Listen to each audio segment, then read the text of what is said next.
Hello everyone, welcome to our channel Graduate Yourself. I am Dipanshi and I am going to teach you philosophy over here. A brief introduction of mine.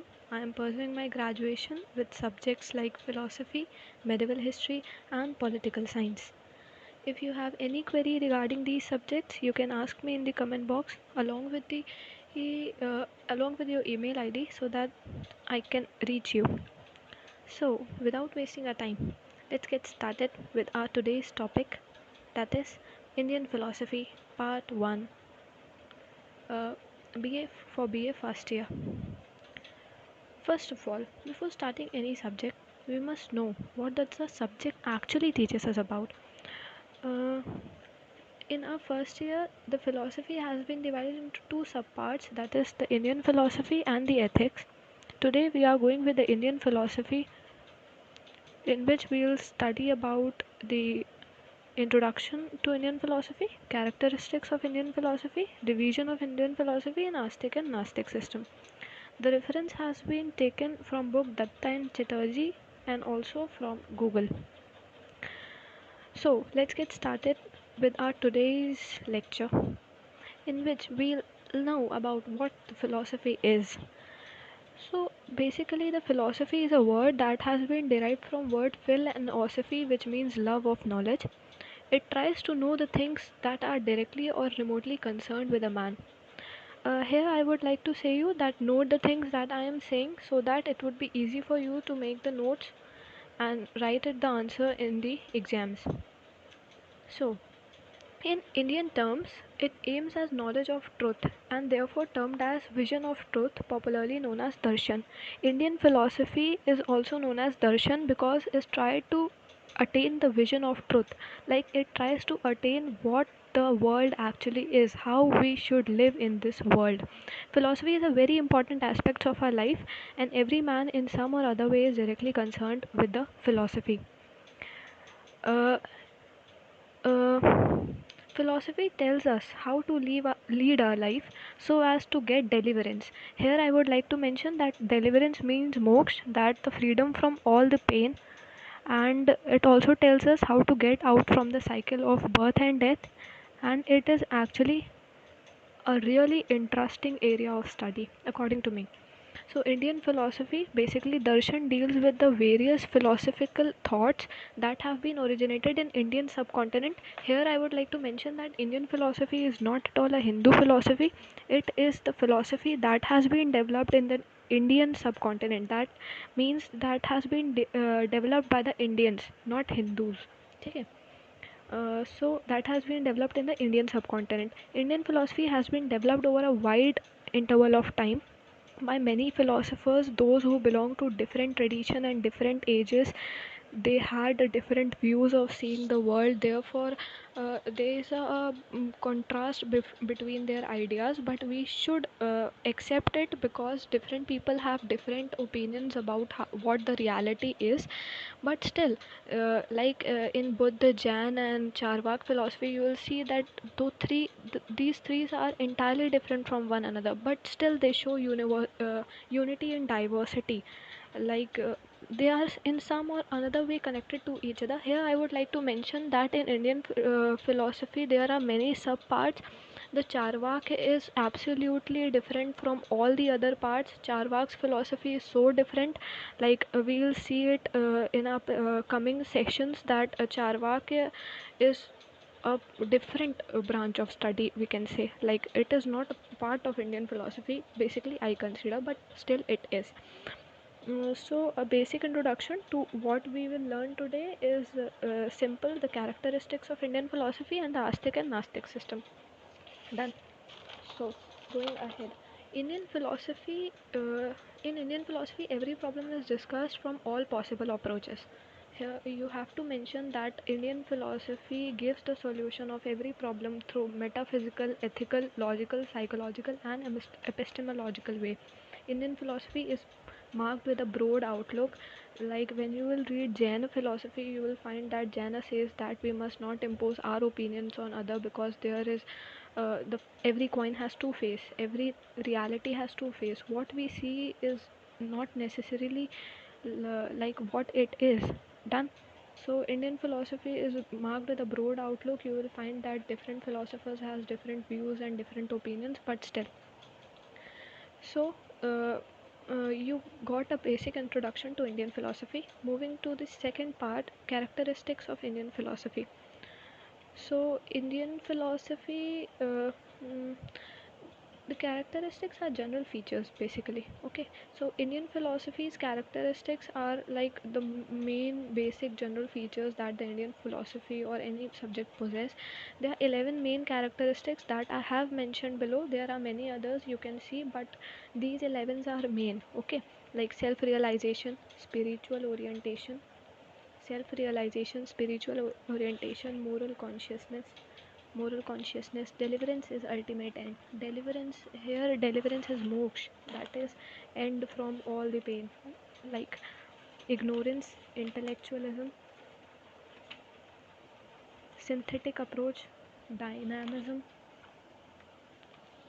faith in past, faith in rebirth, and faith in karma. These are the basic characteristics of the Indian philosophy.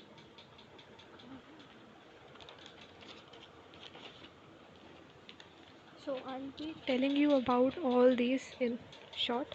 First, self realization. Self realization aims us to tell that all the ups and downs of life can be countered by self realization. Like, you should not say that he is wrong, that is wrong, society is wrong. No, you have to find that what is wrong in your own self. Every Indian philosophical school stresses on the idea of knowing one own self. If you want to attain truth, you have to know your own self. You cannot say that that is wrong, that is okay, that is not okay. Like, you have to know your own self. You have to tell that this is okay in me, this is not okay in me, and this I have to make okay. Done. Second, spiritual orientation. Every Indian philosophical school in some or other way believes in spirit.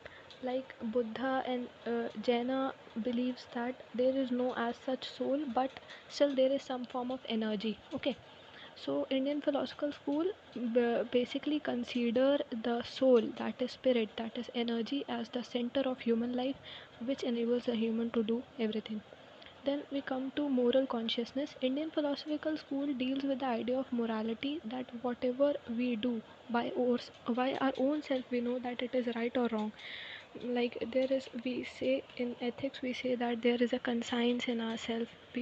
Our inner soul tells us what is right and what is wrong. That is what the Indian philosophy says, that moral consciousness. We by our own self know that this is wrong and this is not wrong.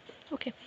Every Indian philosophical school consider liberation or deliverance, that is moksha, as the ultimate end. It says that the moksha is the ultimate end of life. What you have to do in your whole life is to just to practice so that you can get deliverance. You have to meditate, you have to attain attainment of truth. All these things, everything you do in your life is just for the attainment of deliverance or liberation. Ignorance. Indian philosophical school considers ignorance as the basic of all the sufferings and carvings. Indian philosophical school says that all human sufferings and carvings are due to bondage, which in turn is due to ignorance of individual. Many people don't even find their ignorance. As a result, they suffer. Next, we come to intellectualism. In Indian philosophical school, there are many people involved. है ना? There are many ideas and concepts. Still, there are many common things. Okay, Indian philosophical school says that we must attain truth, but not impose our opinions on other. There should not be any prejudiced opinions. Prejudiced opinion means पहले से opinion कि this is right and you are wrong. Okay. Then synthetic approach. Indian philosophical school, while addressing individual development, also deal with social issues of everyone's concern. It Indian philosophical school deals with one own self, but it also tells how to improve the society as well. Done. Indian philosophical school. Then next you come to dynamism. Indian philosophical school is dynamic in nature. It has been developed by a wide variety of peoples in a wide interval of time. Okay, Indian philosophical school has faith in past. We believe in that we have a early life. Like, this is not only single life that we got, but we also had another life before this. Faith in rebirth, we have a faith in rebirth that after death we get a new birth as a animal or as a human or whatever according to our karma. We have faith in karma. Indian philosophy has faith in karma. I'll be teaching you about this a little bit later, about karma in our next sessions. What is karma and what is rebirth and how it has faith in past. That is why I'm just making it clear to you. Just have a little knowledge that we are going to have know about all these things uh, afterwards. तो faith in karma, as we say that as you sow you reap. जैसा बोओगे वैसा पाओगे, बोया पेड़ व बूल का तो आम कहाँ से हुए. According to Indian philosophical school, what we do gets accumulated in the form of impression. What we do is our karma, and it is directly associated with the effects in our next life. Okay, it says Indian philosophical school say that हमारे कर्म के जो बोझ होता है वो हमारे साथ हमारी नेक्स्ट ज़िंदगी में भी जाता है. Coming to the next part, division of the philosophical system. The Indian philosophy has been divided into two parts, the orthodox and the heterodox system, also known as Astic and the Nastic system respectively.